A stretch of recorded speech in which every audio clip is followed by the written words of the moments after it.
Ресторанга яхшы гына киенгән бер кеше килеп керде.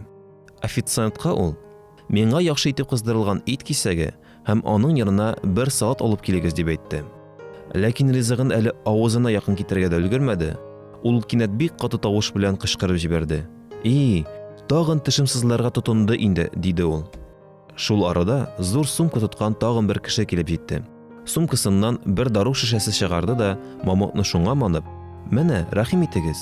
Шушы мамыкны авырткан тешегезгә куеп торыгыз", дип, мамыкны теге кешегә сузды.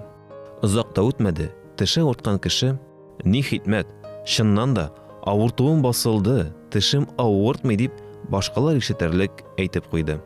Ресторанда булган бөтен кеше зур сумкалы бәндәне сырып алдылар һәм сумкасында булган бөтен даруларны сатып алып бетерделәр. Бер сәгатьтән соң теше авырткан кеше белән дару саткан кеше вокзалда очраштылар.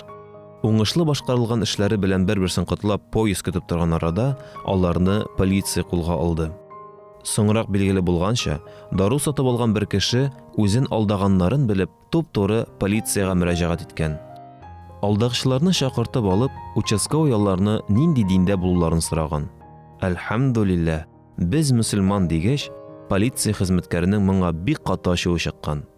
Ул аларга Пәйгамбәрбез саллаллаһу алейһи ва сәлләмнең түбәндәге хәдисен сөйләп күрсәткән.